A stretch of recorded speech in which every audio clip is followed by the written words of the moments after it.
Championship Sunday is in the books. That means the Premier League season is over. And boys, we had to bring Joel back because we've been talking smack on Newcastle for close to 10 months now. They didn't get relegated. We're going to eat this crow? Nope. Yep. I'll take my plate. This is Red Card Radio.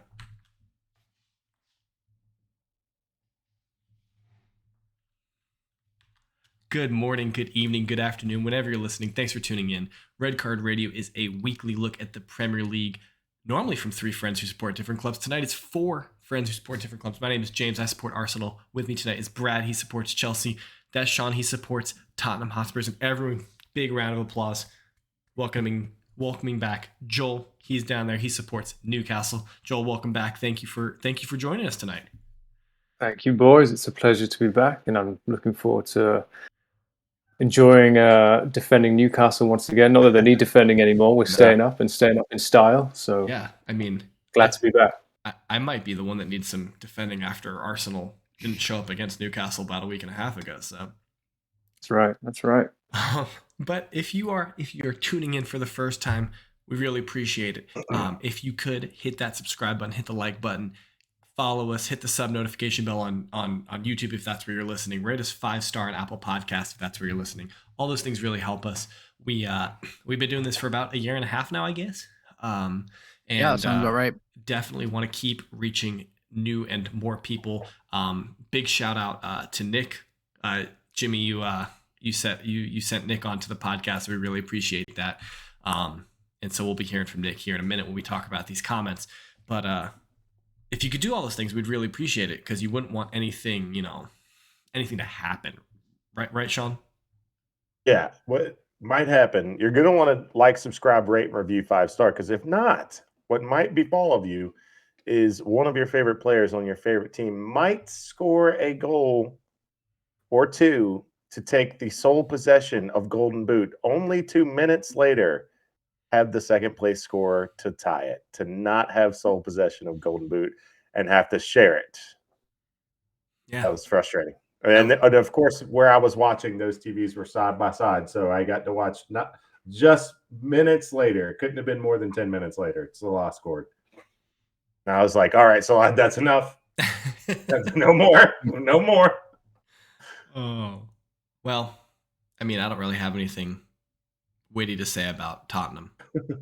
Unfortunately, they're not. This is not going to be a Tottenham slander podcast like I was secretly hoping for last week. But what we got on offer for you guys tonight. So we're going to hit these comments from last week. We're going to talk about comments. Then we're going to talk about what happened in the Premier League this last week. We had 13 games take place since we last had our episode. Of course, Championship Sunday, all 10 of those games took place at the same time. We have a champion. We have Champions League position set. We've got Europa League. We've got Conference League set. We can go over all that. We finally know who's getting relegated. So we'll be able to give you all of that.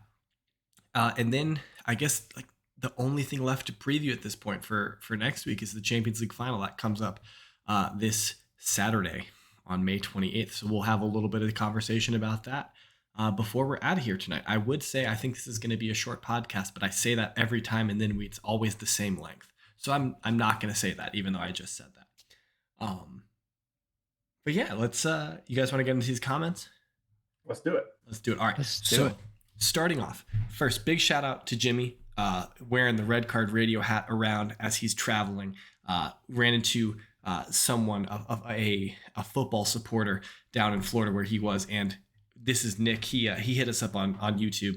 Shout out to you, Nick, for coming along and listening to these. Us babble on for an hour or whatever we do here. But we were talking in the comments. You're a Shrewsbury Town fan supporter, and so I was kind of asking about transfers and things like that, and what your expectations were going forward for next season.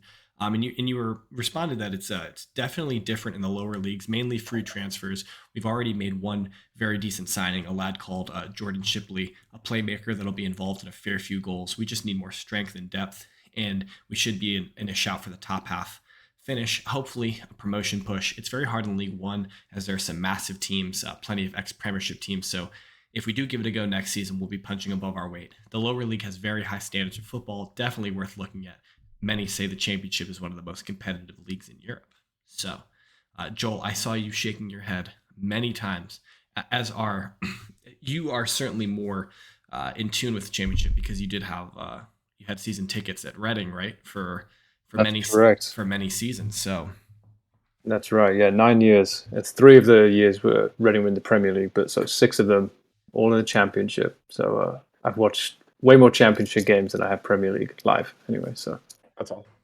yeah, it's a tough league to get out of. That's for sure. And I've seen a few League One games as well. Back when Brentford were down in League One, watched a few of those games, and it's a different type of game.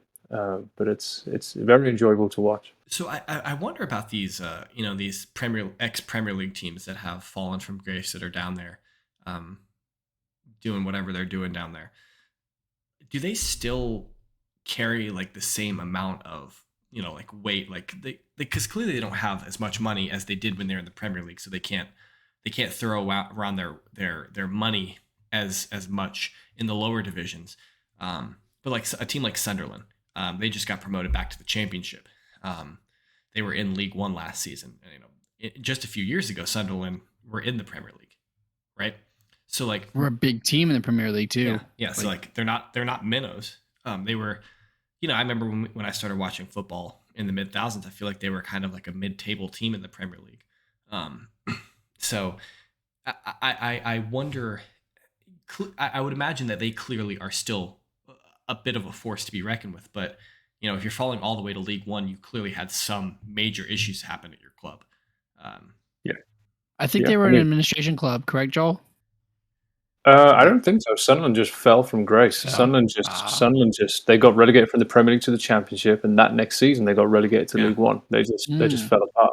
But Leeds were in League One not too long ago as well. Well, Leeds were a weird case because they did go through like the major financial problems in the early thousands, and like they were pretty close to just like folding, weren't they?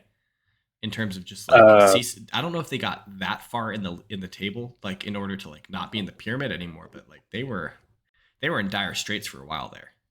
Leeds were terrible place. But it was mid 2000s. They were in the Champions League. They were one of the best teams in England, and then they didn't manage their money well, so they fell down the divisions. Sunderland seemed like they're on the way. Sunderland are a huge team as well, though. Like as much as I dislike Sunderland, they've got like a 40-something thousand seat stadium playing in League One. Like that's not League One standard. No. So I mean, teams fall down. They have years and years in the Premier League, fall down, find it really hard to get back up. Championship is a tough league. Unless you're full. Or Norwich. Or Norwich. Yeah. Just come up every other year. Yeah, that's right. I think we saw. I don't know if we talked about this last week, but there was a chart that came out 2 weeks ago talking about the championship promotion playoff, and it was like looking at how much like the budgets of all the teams were, and everyone except Luton Town was like in the 75 million plus or something like that, and Luton Town was like 1.5 million pounds for their for their budget on player salaries, and it's just like that's astronomically different. You're talking about teams that are spending upwards of 50 million per season on players, and then a team spending less than 2 million on play. Like that's unheard of. It's absurd. Like you look at a team like Fulham, their wage bill is probably comparable with most of the Premier League. Or the bottom half of the Premier League. Well, bottom half of the Premier League. If you exclude like the big six, and maybe because they when they went down, they kept most of their players. They kept Kamara at least and Mitrovic. Yeah. So they kept a good portion of their players. I think a lot of those teams have like relegation clauses in the players' contracts that will reduce the pay based on being in the championship, but still. Reduce their pay or have a release clause for free? Both. Is that how it goes? Both. No. Yeah, so not release clause for free, but like a release clause is less if you're in the championship because they have to sell you because they can't afford you anyways. But you also will have a different salary being in the championship. Yeah. Oh, so they don't release them. They don't put that in the contract that we will release you for. No. Why would you? That would. Oh, you have to pay to get released. You just got relegated, and now you're just giving up all of your assets for free. That would be a mistake. Yeah, that was dumb. Don't let Sean run your football club. No, I'm learning. I learned quick. See, I learned. But yeah, so Nick, definitely. I can't commit to saying that I'm going to watch a lot of League One football next season. I do always tell myself at the beginning of the season I should watch more Championship, and the Championship is accessible to us here in the States because it's on ESPN Plus. So like we can watch it very easily. But maybe next season is the season where I spend a little bit more time watching the Championship. James's pick of the week is the Championship. James's pick of the season is watching Championship football. Loyal listeners, friends of the podcast, we're moving on. Jimmy sent us this note. It's about the pitch invasions after big games, because we were talking about that last week, and what happened at Nottingham Forest. We've since had 2 more pitch invasions, but he said, okay, the charging the field things. When did English sports fan become so American? I am in a small minority on this, but I think there's no reason to ever storm the field or court. I've heard too many stories about bystanders getting hurt. I understand being in the moment and being excited and wanting to be a part of a big win, but guess what? You already were by being at the game. When I was in school, the only thing that was talked about after a field rush were people bragging, debating by who got maced, pepper sprayed the most. Nothing about the game or anything, just trying to flex on scoring on something pointless. I get it. So Jimmy's point is like, there's no reason. I agree. Like, I don't understand it really. Yeah, it's a weird one because, like, back here a few decades ago, they had the fences up around the stadiums, and there were a couple horrible disasters, so they removed them. And storming the pitch was never really a big deal, like especially the players being assaulted like that I don't remember any of that in like the Premier League, Championship, whatever, like it being a common thing until recently. I mean, like in the last I this was my response to Jimmy in this is that like we've had 3 major pitch invasions in the last week and a half. All 3 of them included an assault of some kind, and I don't remember that. Like I pitch invasions have usually been like a big underdog story, like that when there's when something like crazy happens. So when Reading first got promoted, there was a pitch invasion, and I'll be honest, I went on the pitch and it was pretty cool. Of course, like no one hit the players, no one got into fights. Like it was just, let's go on the pitch, this is amazing. But like when Everton did it for staying up, like that, I think that's stupid. I thought that was embarrassing, to be honest, because like Everton should be celebrating finishing 16th. Like so embarrassing. Yeah. City, 4th title in 5 years. Why are they storming the pitch? Like Leicester didn't storm the pitch when they won the league, I don't think, anyway. So I think it was away though. But I mean, even the next home game when they lifted the trophy, there was none of that. Like, I'm going off it as well. But and I can speak to out of the 3 of us Americans. Well, I don't know, maybe 4 of us. I don't know if you've gone the route, but anyways, out of the 3 of us that have grown up with American sports, I probably watched the most. Storm in the field happens, but until recently, like respecting the other team, letting them get off the field has been a big part of that. You rush to celebrate with your team, not to mean or talk crap or assault. Where I don't know where this is coming from, but you kindly let them get out of the way. They don't want to be there any more than you're trapping them. Yeah, so like we think about the guy. I think about that Everton, where the Everton fans storm the pitch, and the one supporter goes up to Patrick Vieira, and Patrick Vieira ends up kicking him and knocking him to the ground. Which, fair play to Vieira, totally warranted, I think.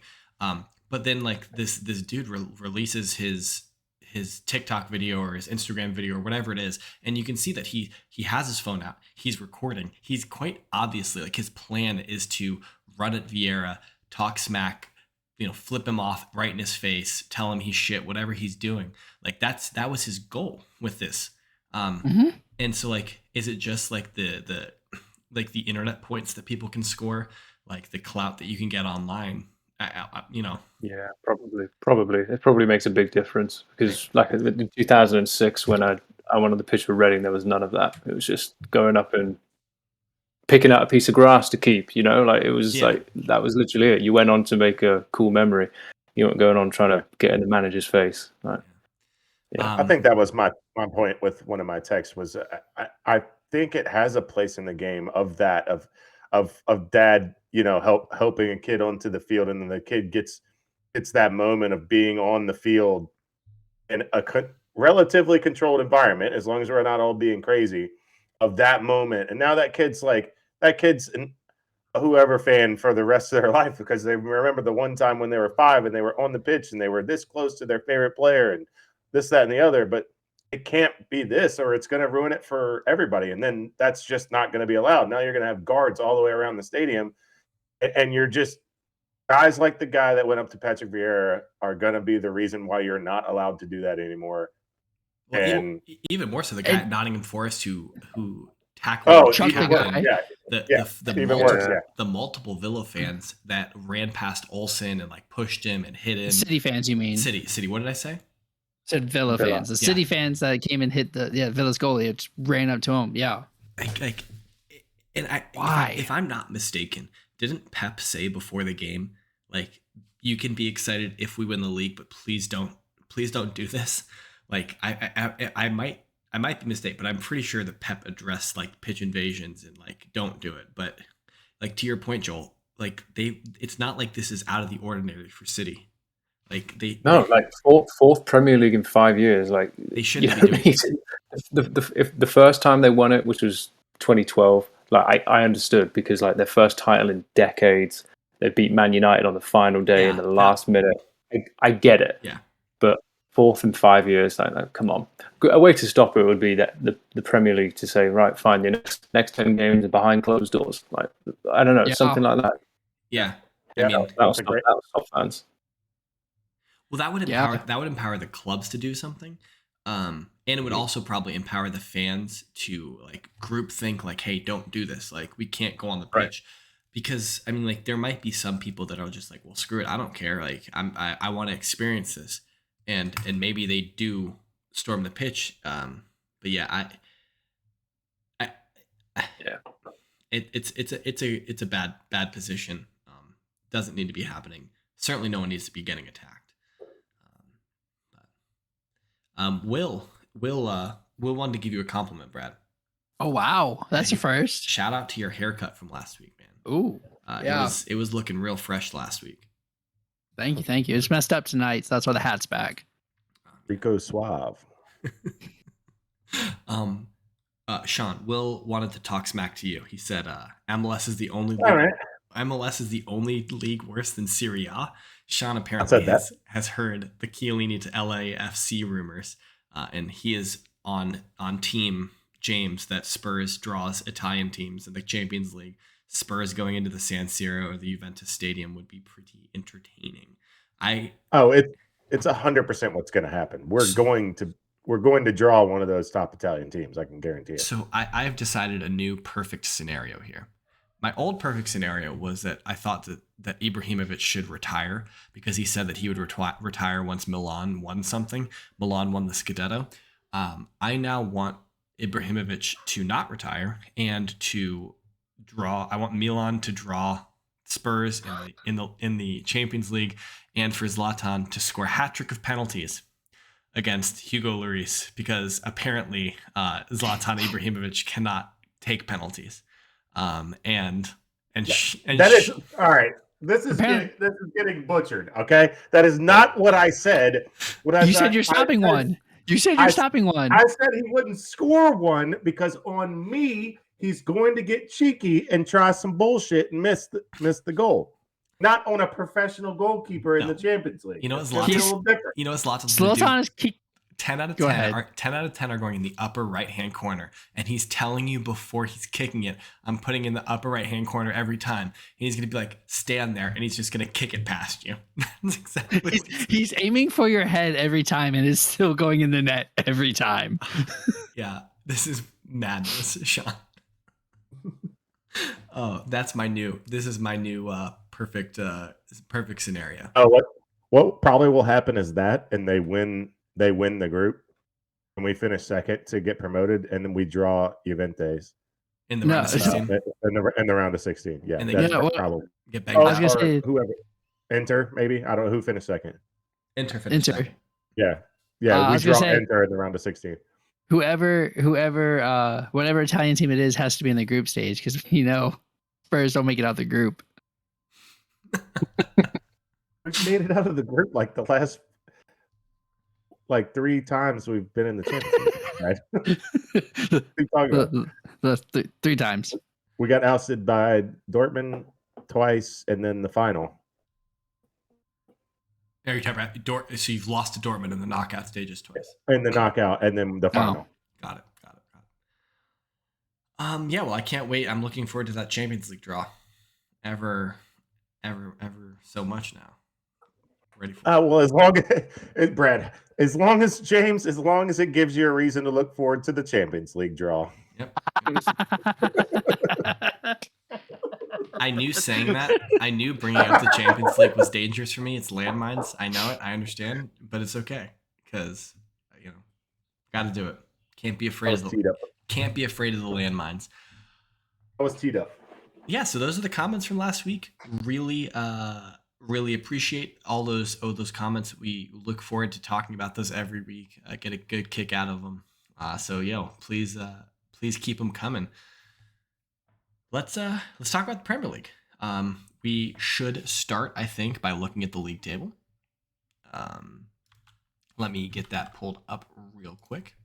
So, of course, in first position, champions, as we've been talking about, Manchester City, they have won the Premier League after 38 matches, finished the season on 93 points with a plus 73 goal difference. They almost got to 100 goals scored. They finish on 99.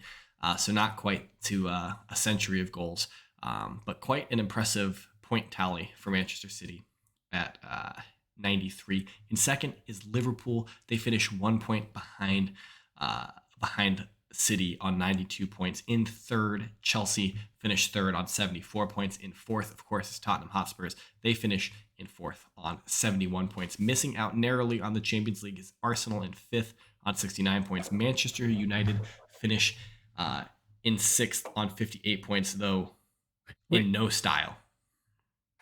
I missed who was fifth? Who was fifth? I missed who was fifth. I'm sorry, I was zoned out. Who was fifth place? Okay. West Ham United finished seventh. They are on 56 points. Leicester City finished eighth. They are on 52 points. Brighton and Hove Albion finish in the top half. They finish in ninth on 51 points. I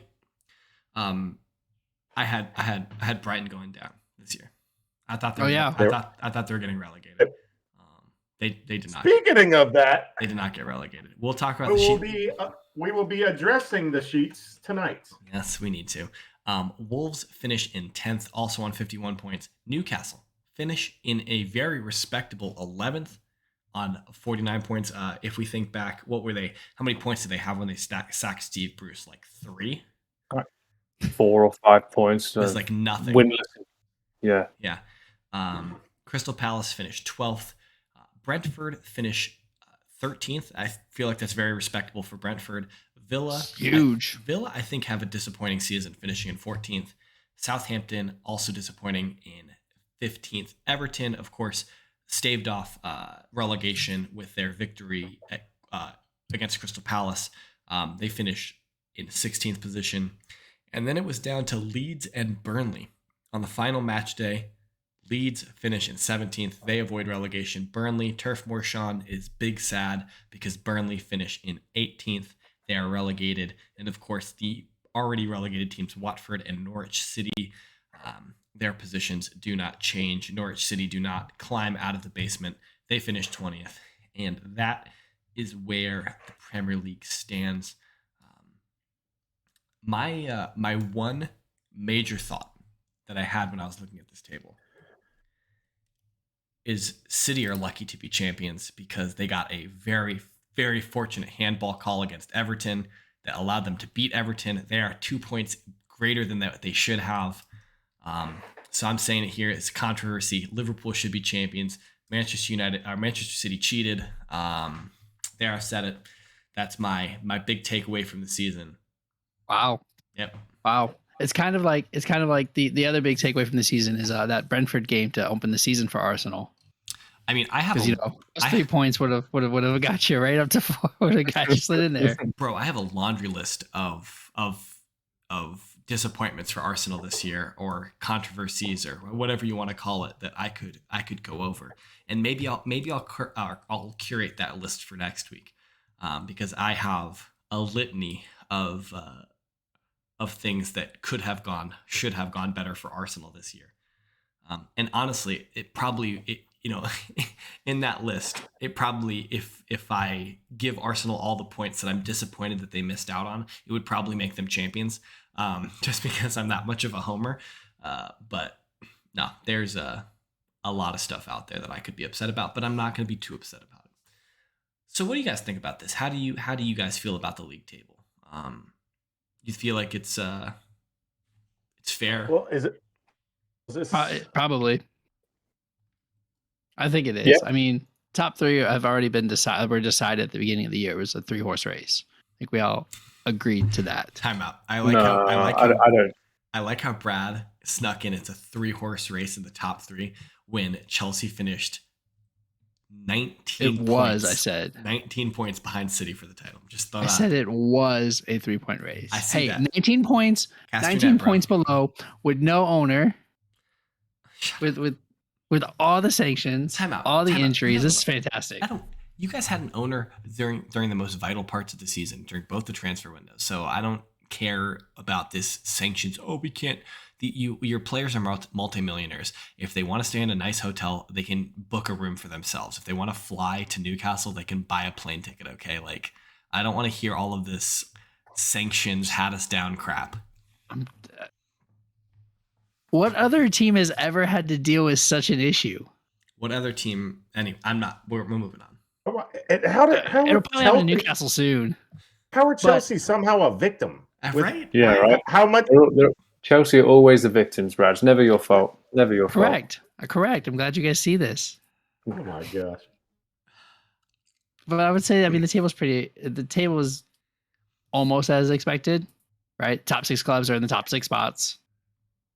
West Ham was sponging. I guess my biggest shock is Leicester is nowhere near European football for the first time. Nowhere near. They're 4 points off the Conference League.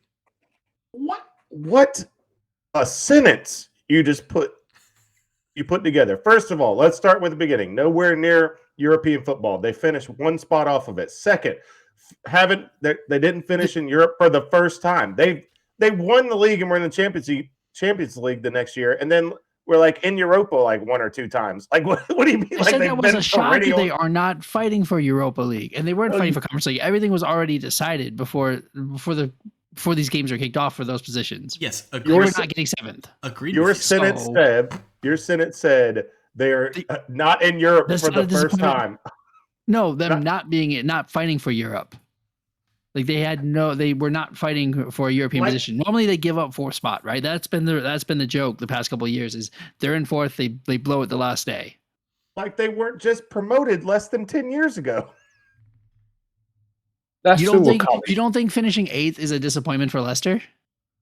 I don't think so. I think it's I think Leicester had a decent season. Yeah. They got to the semi-finals of the Conference League. Right, that's pretty good. I think their expectation is European football now. But look who's above them. Like, okay, I agree as a fan, but I think as Leicester as the club, their expectation is European football. But there's no one below. They finished above every team you'd expect them to finish above, and they finished below every team you'd expect them to finish below. I think they finished exactly where they should be. I think maybe with one exception, I feel like Leicester might feel that they should be above West Ham. That might be the one exception. But that's still tough because West Ham, every team above them, I'd have to look at the breakdown. But with maybe if you talk about net. With the exception of Tottenham and Liverpool, everyone above them outspends them by a lot. West Ham outspend them. Arsenal outspend them. United, I don't have to go into that. Chelsea, City, and not because Liverpool and Tottenham are so net zero spend.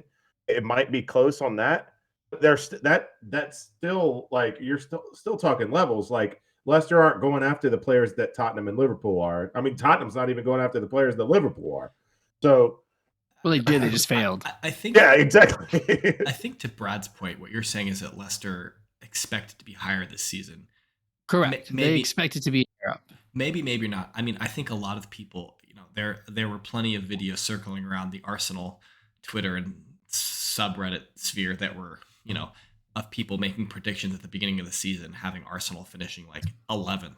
So like there were a lot of people that were saying that Arsenal were dead before the season even started. So I mean, to that point, there could be some argument that at the beginning of the season, people might have thought that Leicester should have finished higher. I agree with you, Joel. I think that seventh, eighth seems like a very respectable finish for them. Especially if you look at who's above them and who's below them. Yeah, at the start of the season, if you said to Leicester fans, semi-finals of the Conference League and finishing 8th, they would have been like, that's not a bad season. That's fine. We can take that. They would have done the Brendan Rodgers. What is the Conference League? Because he did say that in a press conference. Well, he knows what it is now. Yeah, I think that I'm one to say that I don't think that the league table lies. Like I don't think I mostly my joke about City was mostly a joke. Because either one or two are worthy winners. Either City or Liverpool would have been worthy winners this year. This seems like a good time since we're talking about beginning of the season and what we thought. This seems like a really great time to bring in the sheet. So how do we want to do that? We want to let Joel be the judge of who was most accurate? I think so. I think that's fair. Okay. That's probably fair. That's probably fair. So Joel, I'm just gonna read it's only league finish, and the league finish we did in order, the relegation we did not. Okay. So just 3 teams to go down. 3 teams to go down, and that was in no particular order. And then we picked the winner and second, third, and fourth. Yeah, we picked the top 4 in order. So all right, go on. We'll start with James. Arsenal, City, Liverpool, Leicester. Arsenal top? Yeah. Yes, of course. Every year he does. And hold on. He also said they would be Centurions too. Okay, he also said they'd get 100 points. He did say they were going to have 100 points. Yes. James, you're bottom. Yes, I fully recognize that I'm at the bottom of this. But my rationale, saying that we were going to be Centurions was a joke. But my rationale for why Arsenal would win the league this year, I thought was solid. We didn't have any European football. Everyone else I thought was going to maybe not. I didn't think that City and Liverpool were going to push as hard as they pushed this year. So I didn't think that you would need 93 points to win the league this year. I thought more in the mid 80s was going to win the league this year. And I think if you look at Arsenal's season and you look at 69 points. I think, yes, I am aware of that. But I think if you look at some of the major like hiccups, you look at like a loss to Brentford, a loss to Everton, a loss to Manchester United. That's 9 points that I just picked out of my head that I can think of being like, those are probably games that we shouldn't have lost this year. We did. So yeah, clearly my homerism got the best of me. I was thinking today about whether or not I would pick Arsenal to win the league in August when I have to do this again. It'll depend on transfers. Come on, he's going to. It doesn't matter. It could be the same exact teams now, and he's going to pick Arsenal again. It doesn't depend on transfers. Arsenal are not winning the league. I think that my logic was not so outlandish. Brad had maybe it was Chelsea, City, Liverpool, United. So that's wrong. I mean, he got the top 3 correct in the wrong order. Okay. And then United was wrong. And then I had Liverpool, City, United, Spurs. You've won that one then. Yeah. I had Spurs. I had 1 in 1 correct position. Was about what I got right. Yeah. But also Liverpool and City. I knew they'd be battling it out. I just got United wrong, I feel. I feel like if anyone before the season who picked Liverpool or City would, Yeah. But then below, I had to, if you remember this, I had to make a note of this. Yes, he on did. the This is why pod he loses. because they were all flabbergasted there was no Chelsea, and I said, "Oh yeah, this is a Chelsea meltdown year." So I wrote Chelsea meltdown year, Arsenal 5th. So that wasn't required So of he everyone had else. Chelsea. He had Chelsea I 6th. had Chelsea in 6th. He got 2 positions correct. He nailed 2 positions. Well, you guys didn't pick 5th, so I'm not going to take credit for that. Well, my first place team finished 5th. So who wins this one, Joel? With his caveat in there. I'm still going Sean. Yeah, I got one in the correct position. It's because he hates Yeah. Chelsea. Right. It's fine. It's fine. Joel's biased. It's okay. This referee bias again happening to Chelsea. This one's going to be a tie because 2 of us correctly picked the correct bottom 3. So Brad and I both picked Norwich, Burnley, Watford. So good job.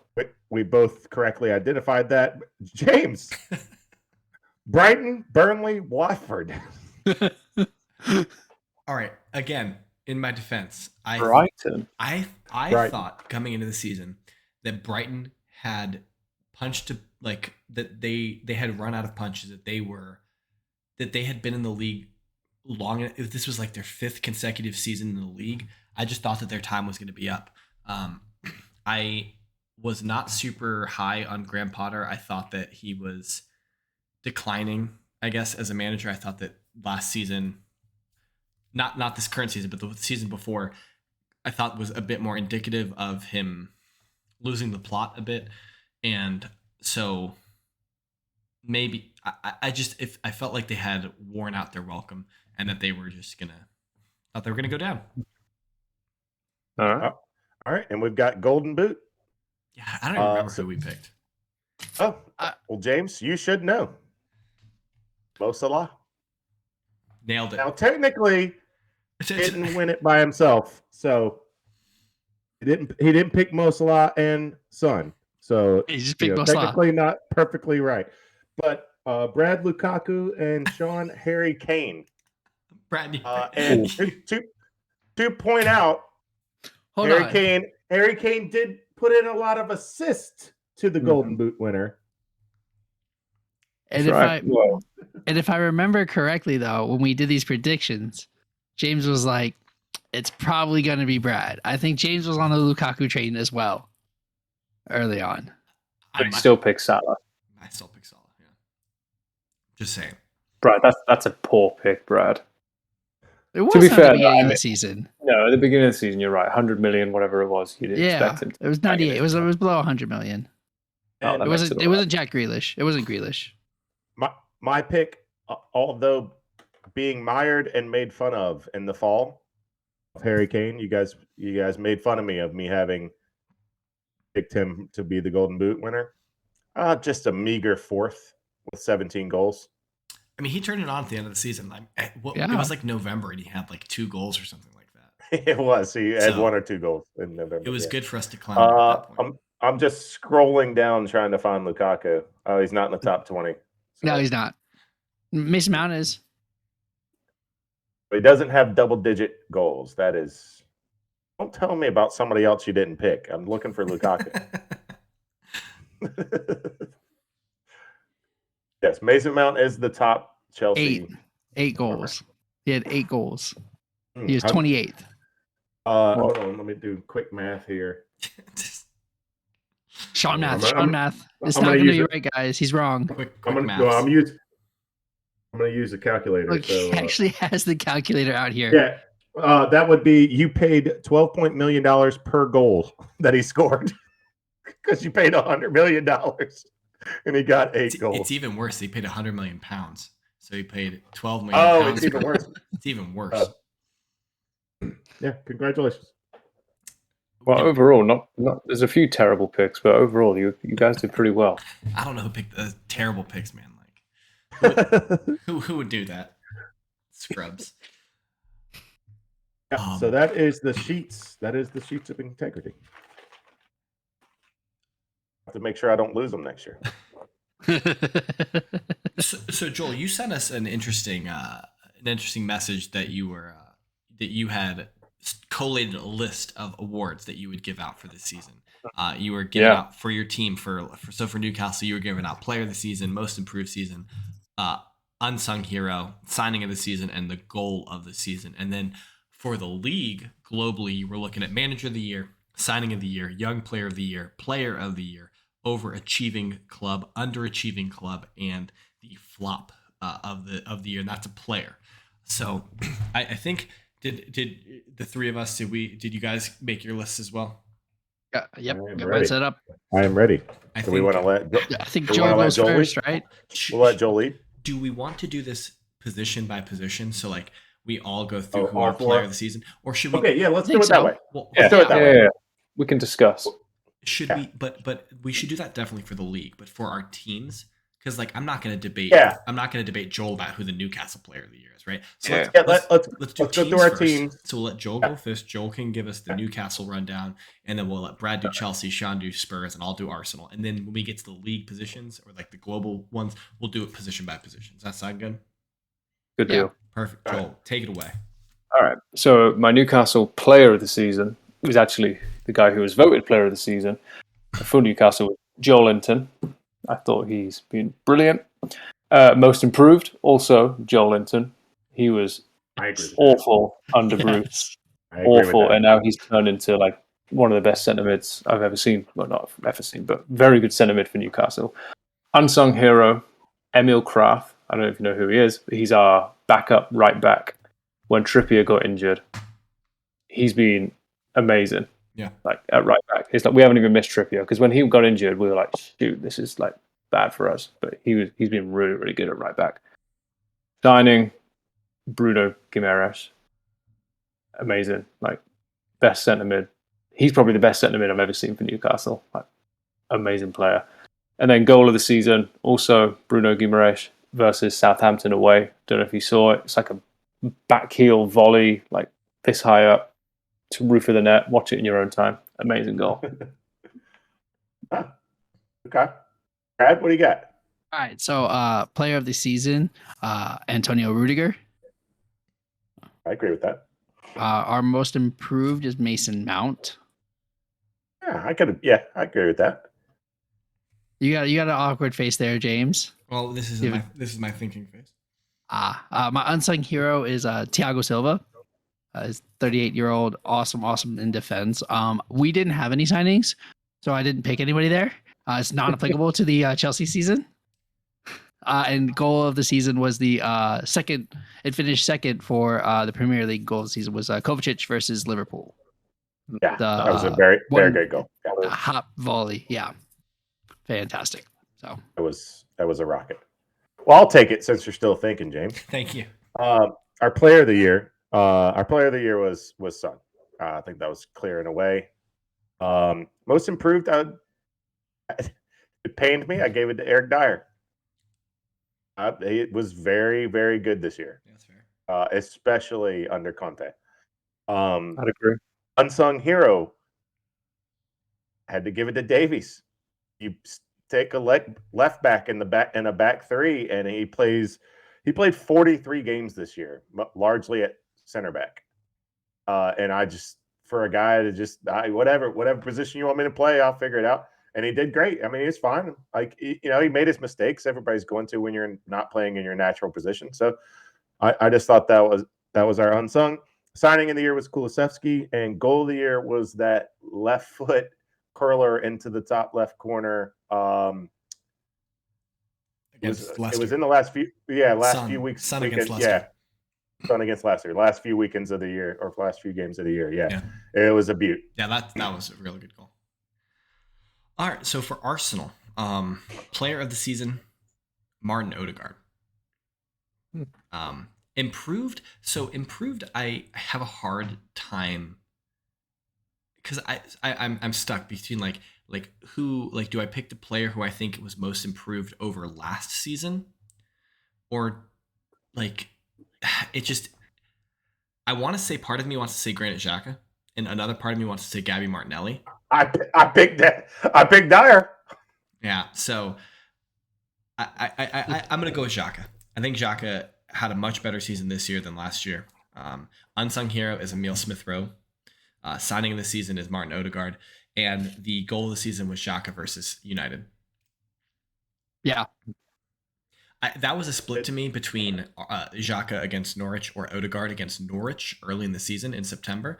And the reason why I would have picked the Odegaard goal, it was a free kick, because we were on pace to not score in that game. Like, we were going to not score, and it would have set our season back even more than it had already been set back at that point in the year.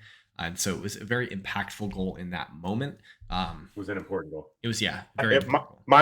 Mine was between the Son, the technical beauty that was Son, and then the importance of the Bergwijn Leicester, like 97th minute. Yeah, like, oh my gosh, I was really excited. I forgot about that. Goal wasn't as impressive. It was amazing. Well, it was a good goal because he had to cut it back hard to his left, and it just rolled into the far corner. I was so it almost got blocked by Soyuncu. Yeah, Soyuncu. Yeah. He almost slid in and got it. Didn't that win goal of the season for you guys? I think I saw that. Probably did. I think that one was the goal of the season. For me, it was those two, but that one was really important, but not as technically gifted as Son's goal, and as beautiful to watch. I had completely forgotten about that entire passage of play of Bergwijn scoring two goals in stoppage time to draw the game and then win the game. And now I'm even more disappointed in Leicester. So now you're back on the Leicester train? Hold on, let me change my underachieving team of the year. Both of our game of the year nominees at Tottenham were against Leicester. Interesting. In 2 different games. Interesting. In 2 different games. What about Man City away?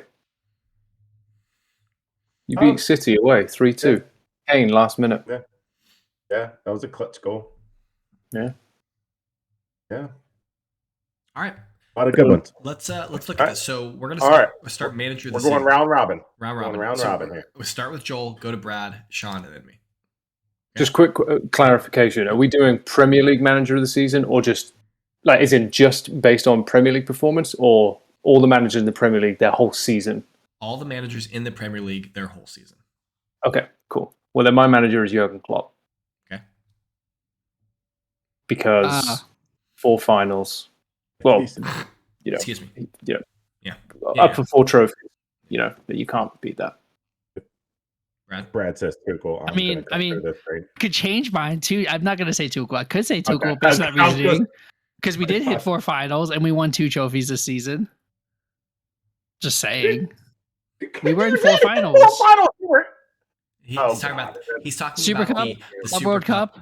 Okay, Club World Cup, Carabao Cup, FA Cup. Let me just back you up slightly. Let me back you up slightly on those, because the Super Cup was a 1-game showpiece, and the Super Cup is the FIFA Club World Cup is a 2-game showpiece for. I'm just saying European clubs. Just saying it's 4 finals either way, but I digress. I have two. It's put on by your local 4-H club. I'm not right. I said I wasn't saying Tommy. I said I wasn't saying Tommy Tuchel. I was, but I did have 2. I had 2. I think I said Vieira from the beginning, and I still think he's definitely worth a shout. And then I had Thomas Frank also for Brentford for manager of the season. I think both of them, there's a shout for that. Okay. Because Crystal Palace played a completely different type of football and played very well. I'm still not allowing that answer, because by picking Brentford's manager, he got to pick both names of his favorite 2 managers. He got to pick Thomas and Frank, and that's the only reason he picked that.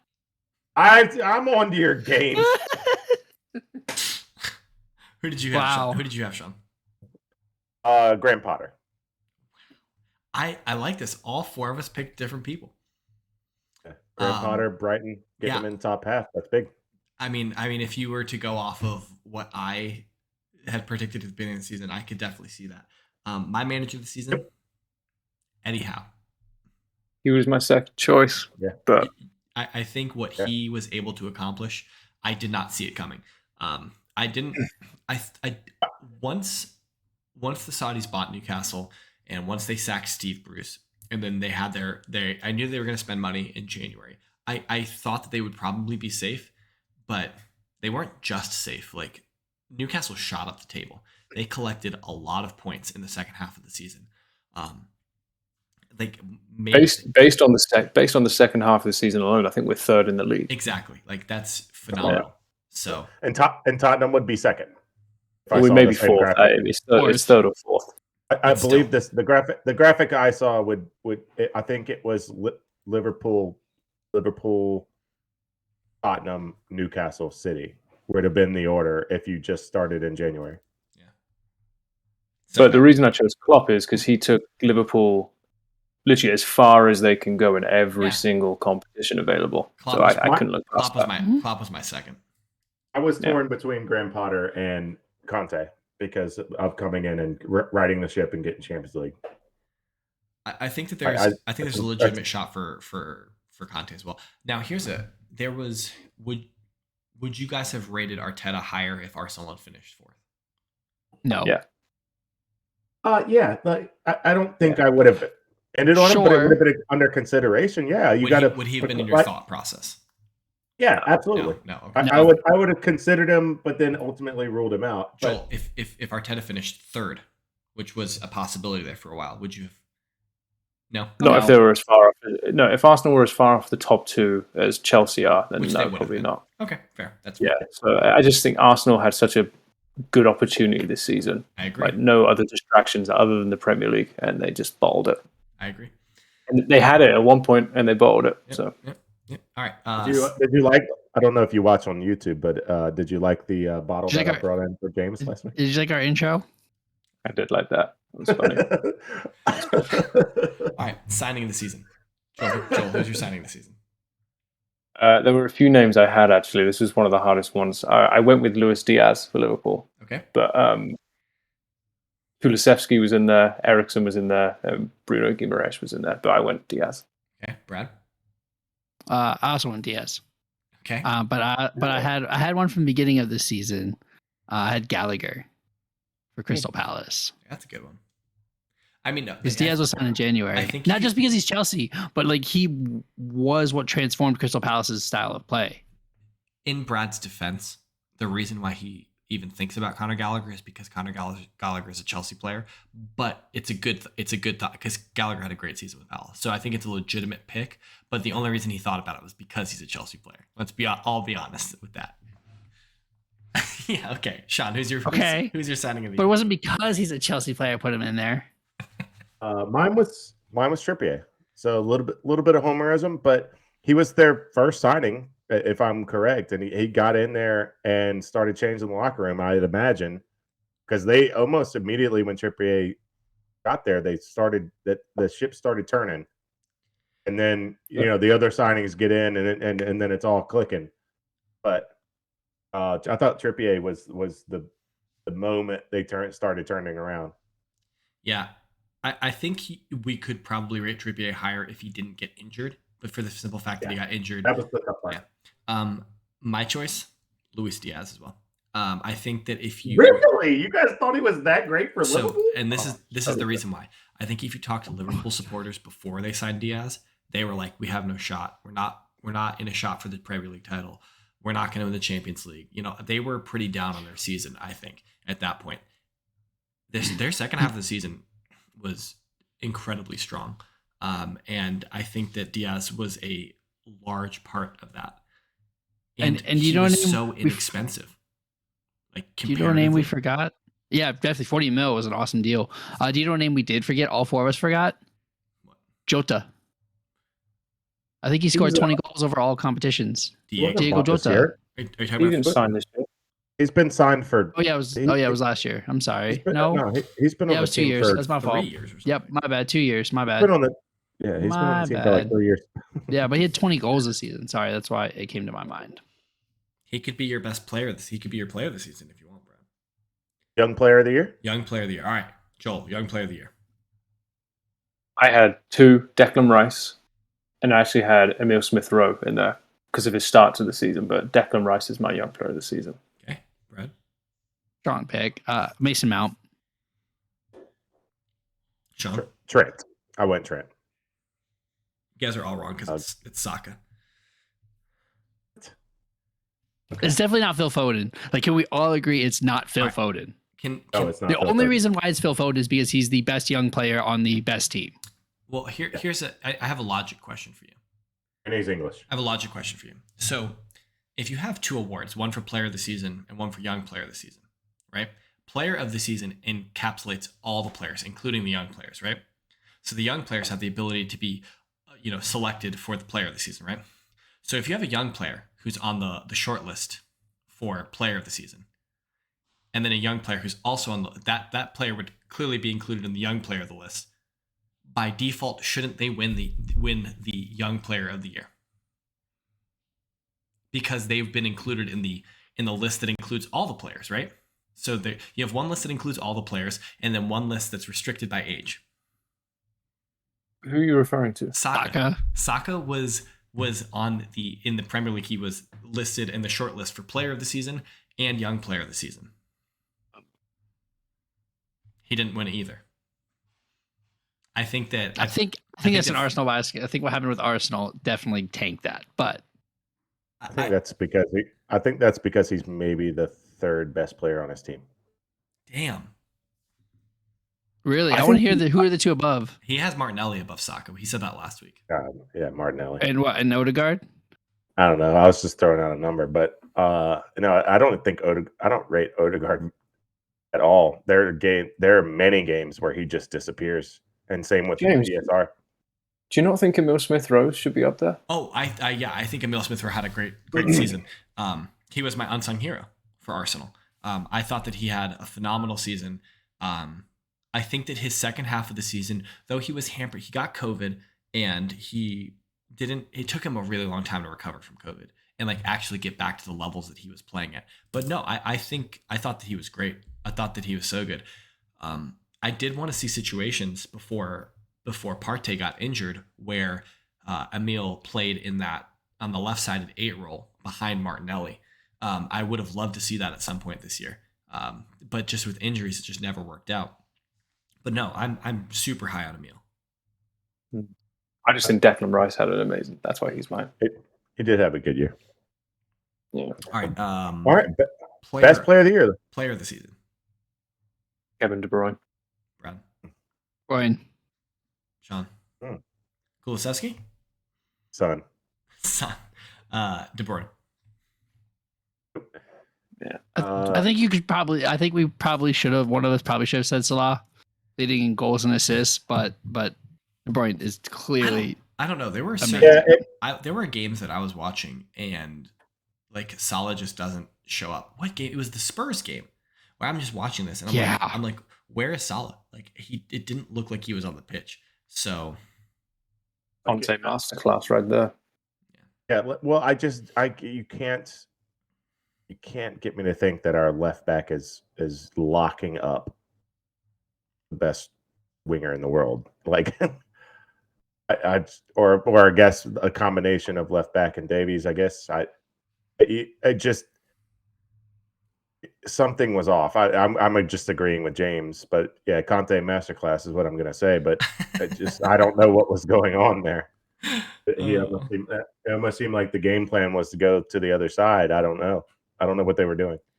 They threw Sane. I think that became the game. I think that became the game plan when Salah was doing nothing. Overachievers. Brentford. Okay, you got Brentford overachiever, Brad. Brentford and Palace. All right, Brad. It's Brad. It's one. That's one. The point of a list. Brentford. All right. I had Brentford first.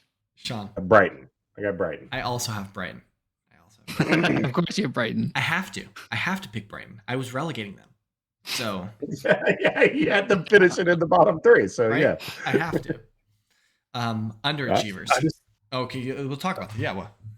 No, I was going to say I just think Brentford were nailed on, the team everyone expected to finish 20th, almost just the smallest budget. I don't know what their budget was, but I don't know. I feel everyone would have thought Brentford just had no chance. Loyal listeners will know that me and Brad, never watching championship football, had Brentford going mid bottom half. We had them. Yeah, this was I our. don't know. We had a conversation about this at A the beginning of the huge season debate about this. because that was my entire point, and the reason why I had no read on Brentford, because I knew nothing about Brentford, and you two both knew nothing about Brentford as well. But we're confident in them. But you were I confident. did a little bit of research because I had a list of players that they had sold on to the Premier League from where they had bought them. So like I had a list and idea of what Brentford was doing. Maybe not watched a ton of their games or any of their games, but I had an idea of what they were trying to do. First time in the top division in like 60, 70 years. Like Yeah. it's Yeah. Wow. It's if Brentford went the whole season without winning a game, I don't think anyone would be shocked. I guess that's what I'm trying to say. The fact That's they right. finished 13th is like, Yeah. wow. Yeah, that's fair. It's hugely impressive. It's a fair point. Yeah. And they gave up less goals than United. Wow. United That were a is kind of impressive. dumpster fire this year. All right, underachievers. Speaking of dumpster fires, It's Man United. okay, Brad, Everton. okay, Sean. I actually, what I wrote down was, is this a question? In the idea of Everton, but then I thought about United, and solely because they spent all their money on Ronaldo, all the money on Varane, all the money on whoever, and Sancho? still finished sixth. Sancho barely played him, felt like, and still finished sixth. Yeah, That's the disappointment. I From think second to sixth. I think you could look at that and say United finished second last year, and they were off it last year, but like there was talk like this was the year they were going to push City to the limit. They were going to be right there with City until the end, and they were miles off it. It was Everton. I changed to United. So I think I also picked Everton. I think that Everton have been building for years. They are a club that have been spending a lot of money. They've been trying to break into the top six. They've been trying to get into European football and like been knocking at the door. They've been spending money. They've been hiring world-class managers, Ancelotti, Rafa Benitez. So they had high expectations this year. And they were almost relegated. Like the second longest serving team in the club in the Premier League, and they were almost relegated. Are they the longest? In the top division. In the Everton or Arsenal? It's Arsenal. Arsenal have like 30 years on anyone else, but it goes Arsenal. In top division, not Premier League. Yes, top division. Top division. Yeah. So yeah, I think it's a shout between either one of those two teams. Yeah, I mean, I at the beginning of the season, I mean, look at all like the famous pundits, Gary Neville, Carragher, whatever. They would have all said title race, Liverpool, United, City. Like it's those three. Like this is United's pushback. Like Ronaldo, Varane, Sancho. Like I thought so as well. United looked, especially first game of the season or something. Pogba got 4 assists in one game. Like wow, these guys are firing. And they just were terrible, like awful. Do we think that they would have finished better if they kept Ole Gunnar? Like if they kept Ole, do you think that they would have finished higher than they did? I don't know. Probably not. I just feel like Ralph Ragnick hasn't done anything with them. In the 6 months or so that he's been in charge, it just seems like they've been just kind of plodding along. They look like a team that they were happy that they hadn't been relegated and that they were safe, and that in the league they just didn't care anymore. Yeah, it's what it's felt like to me. It seemed like Ronaldo was the manager.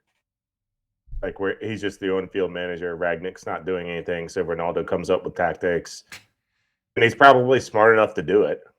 I think probably. I'm sure he is, but you know, I think Ragnick like started to try and implement what he like a style of play, and the players just pushed back. Like we're not doing anything like that. So then Ragnick just picked players. Can you imagine if they didn't have Ronaldo this year, though? Yeah. Where they would have been. That could have easily been 8th or 9th. But if he didn't have a couple of hat tricks. I don't know. I get the argument that like Ronaldo is a good player. He did a lot for them this year. But did he also not drastically change the way that they needed to play? Did he stunt Sancho? Did he stunt Rashford? Did he cause more problems than he fixed? Did he cause more problems than solutions? That's I think. I mean, like, and I was gonna say you could look at Juve, but Juve had a terrible season this year. But I think that that's for a multitude of reasons. But like, I really feel like if you take Ronaldo out of United, that they're not any worse. I don't think they're any worse. No, I disagree.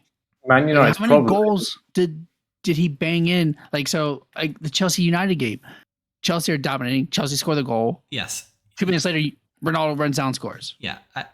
And there is a Do lot you of think Cavani does that? Do you think Rashford does that? Do you think Sancho does that? I mean, Sancho probably on talent, but like, no, that's not happening without Ronaldo being there sniffing that goal. Yeah, Man United's problem isn't Ronaldo scoring goals; it's conceding more than they ever have in the Premier League. Like, but does part of that come from playing a team that plays that is so reliant on Ronaldo? Ronaldo's not putting in shifts in defense. Like I wonder if they got unbalanced. I wonder if the team was unbalanced because Ronaldo. No, that's the manager's fault. Then, if the team's unbalanced, that's not Ronaldo's fault. No, that's, okay. Well, no, their problem is they're playing their second best goalkeeper, which I've said all year. Apparently, he's coming to Newcastle. Apparently, that's the talk. I said that, didn't I? They want him. I said that. Well, yeah, we said to take him on loan. Yeah, to get him on loan. I said go get Dean Henderson. He's not going to play behind De Gea. Yeah, De Gea. I mean, De Gea probably is their comeback player of the year, though. He played all 38 and played decent. Not great, but decent. He should have played 30 none. He's not the best goalkeeper on that team. And then I think the only other thing we had was flop player. Do we need to cover this one? I'm pretty sure we all have the same name, right? On three. Everyone say theirs. 1, 2, 3. Lukaku. Grealish. Lukaku. Of course, Brad doesn't have Lukaku. I knew it. I knew what you were going to do. I knew it. That was actually had Lukaku written, and then I was like, wait, Grealish was actually for more and had a worse season. That wasn't coordinated. We did not plan that ahead. But yeah, Lukaku had a terrible season. It's absolutely Lukaku. What was he still had 15 goals on the season. What was the whole? What was the one thing that Chelsea were missing from last year? What did they need? A 20 goal scorer, and he was 5 off. At 20 goals in the league. Did you see Sean? Oh, this is so much fun. Counting 7, playing young boys in the Champions League. He scored 7 against young boys. No, I don't know. No, he's counting the games against the 2 teams. But how is Champions Grealish? Hold on. that don't deserve to be there. How is Grealish not a bigger flop? Because he wasn't on the Premier League. Because he wasn't on the pitch enough to be a flop. Yeah, he just and they paid more for him than we paid for Lukaku. What did Joel say? What did Joel say? He's a Premier League champion. How's it? There you go. Brad, you always talk about trophies, Brad. There you go, right there. Grealish won the Premier League. Yeah. So I also don't think Grealish he was not bought to score 20 goals. That wasn't why City bought him. It was bought for depth and to keep him away from other teams around them is specifically why he was bought. I mean, 100 million to do that is ridiculous if that's really what it is, but it's cool. I mean, time out. Clearly, how many players does Chelsea have out on loan that they have the rights to keep them away from other teams? 406. Yeah, so I don't want to hear a Chelsea fan complain about the idea of keeping a player away from another team. I'm saying if you spend 100 million pounds to keep a player from somebody else, then that's just stupid. What happens if you spend 100 million pounds to keep 20 players away from another? Like, at what point does it become not ridiculous anymore? Like, okay, if you're buying a bunch of young players in hopes that one of them pops off, that's different than buying $100 million player and saying, yeah, we just did this so nobody else could have him. I don't necessarily buy the argument that Jack Grealish was bought for 100 million pounds to keep him away from other clubs because no other clubs were paying 100 million for him. It's not like Liverpool were going to pay 100 million for him. I think that he was bought to be depth on the left side, to provide assists, to be a goal threat, but not necessarily needing to bang in 20 goals. Jack Grealish was bought to help Man City win the league. And Man City won the league. So you can't, I don't think there's any argument. All right. So if Liverpool ended up finishing a point above the City, then is he considered a flop? Maybe, but they didn't. So we're not in that world. Okay. Yeah. Okay. Also, I saw a stat the other day that 47% of the championship league players, or championship in English championship, sorry, Okay. not championship league. 47% were actually Chelsea loanees. I don't know if you guys saw this stat. Oh, they spent some amount of time at Coben, right? No, this is not a real stat. It's made up stat. There was a stat that said that of like English players in the Premier League or something like that, a quarter of them spent some amount of time at Coben, if I'm not Yes, mistaken. I think it's saw probably that something today. like that. Yeah.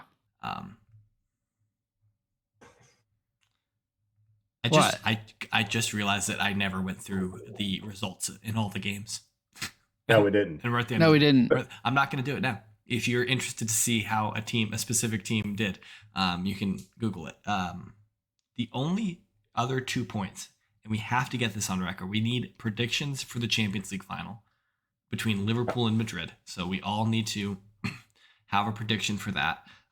Brad, I saw that you threw in there the championship playoff promotion championship game between Huddersfield and Nottingham Forest. So I don't know if you want us to make predictions for that as well. Do you want us to make predictions for that as well, Brad? I think so. I mean, we have 19 teams. Our podcast is about the Premier League, and right now we are 19 teams. We are one team short here. Look at this. I think we need a prediction here. I don't need a score prediction. Boom. I think we need a prediction on who gets in, but we'll do scores. That's fine. All right, then let's start with the EFL Scores. Championship playoff final. Brad, who's going to win? Huddersfield Town 2-1. 2-1. Sean. Good. Nottingham Forest 2-0. All right. 0-2. Joel, what do you got in this game? You're probably the best person to actually answer this question out of the four of us. Out of the four of us, you probably. Anything can happen in the final. I want Forest to win, so I'll go Forest, and then they'll win. They'll win in extra time, 1-0. Okay. Ooh, no penalties. Ooh. I am taking penalties. I'm taking Huddersfield Town 5-4 in penalties, 0-0 through 120 minutes. Let's go. 5-4. How do I write this? 0-0, 5-4. Yeah. In parentheses. Yeah. All right. Champions League final. We've got Liverpool against Real Madrid, the team that just won't die in the Champions League. Who you guys got? Joel, who you got? Liverpool. Okay. What's the score? 2-1 to Liverpool. Alexander-Arnold free kick to cement himself as the best right back in the world. False. There we go. I'm here for that. I knew it. Sean, what do you got? What's the score? I got a 4-3 classic Liverpool winning. Okay, 4-3. That's a ballsy pick, Brad. What do you got? Wow. I have a 1-2. Eden Hazard coming back to twerk on Liverpool one more time. Oh my God. This guy. The state of this guy. I'm going for the cup triple. Liverpool winning the cup triple. I don't see it being a super high scoring game. I think 2-1. I think 2-1 Liverpool as well. You got to be in a boat race. I just don't see that. I saw that in the groups in the knockout stages over 2 legs, because like you have 180 minutes of football. You could feel like you could be aggressive, but cup finals are a lot cagier, I think. So, I mean, I just feel like I could understand you not having a lot of experience knowing like how cup finals feel as a Spurs supporter, okay. Sean. All right. All right. They tend to be a little bit more conservative. I just feel like it's a game that Liverpool get out maybe like a 2-0 or 3-1, and then Liverpool or Madrid make that run back. They make that charge back. Do you have Madrid scoring 4 goals in extra time to win? Just because that's just... No, I do not. I do not have that. But yeah, I have them. Yeah, charging back, tying it up, and then a Liverpool winner late. Maybe an extra time. Ancelotti just ripping his suit off with a shirt that says Mbappe who? Question mark. No, I have Liverpool winning. Oh, okay. My bad. Klopp doing the same thing. Yeah. Except Klopp's not going to be wearing a suit. All right. other than that, transfer window, it's going to open domestically on June the 10th, internationally July the 1st. So Erling Haaland will not officially be a Manchester City player until July 1st. Doesn't really matter. So yeah, we'll start. Teams might start making, like, I guess, announcements of players here soon if they're making deals. I think next week we'll talk about transfers, what we think clubs will want, and things like that. But Yeah, maybe I have to trade in my jersey here. I don't understand the joke. If Bowley hasn't bought Chelsea by the 31st, we go into administration and we're no longer a club. Oh, Not that that's going to happen. Premier League approved it, and I think UK should be approving it here in the next day or two. He flamed me last week for saying something like this. I was just joking because I know I wanted to make sure they had that. Fear mongering. They are. Well, I did see a tweet today that said if that the Premier League has to submit clubs to UEFA for the club competitions here soon, and if Chelsea are their future's not sorted, then I guess that means Arsenal. Oh, Arsenal's going to. So you're telling me there's a chance? Did you find this on our Gunners? Oh no, maybe it was on Twitter. But yeah, that's it. I think that's all we got. Joel, thank you so much again. It means the world to me that you come spend a couple hours with us doing this, man. I really appreciate it. Of course, I enjoy it thoroughly. It's always nice to talk some football with some guys with terrible but other teams, Thanks for having me, guys. Interesting opinions. We'll leave it at that. That's right. So I don't remember if I did this correctly. I don't think I did, because I remember this was an issue last year about Twitter handles. But you are Joel Finley 16 on Twitter. That's right. Correct? That's yes. Right. All right. So all you Newcastle supporters out there, follow Joel. He's got great tweets about Newcastle, I'm sure. And then he's making fun of Brad, which is I'm always a fan of. So those are my favorite tweets. But check out Joel on Twitter. Also, that's Brad. He's at KSBradG. Sean is at Whiteheart_Sean. I am at James Tiffany. We are all collectively, you can reach us all at redcard_radio. And if you are still listening, we would love a subscription. Hit the subscribe button, sub notification, share this with a friend, share it with an enemy, your mother, your brother, whoever. Maybe make a YouTube account for your dog so your dog could listen to us when you're at work. Because we've got a lot of episodes that your dog would love to listen to us on autoplay. I'm just saying. And we made a playlist too for the dogs, just to listen to our voices. Did we? We did. Oh, look. It's our entire library. Is that okay? Just check. All right. But until next week, big shout out to Joel. Thanks again, man. And we will see you all in the future down the road. Good night.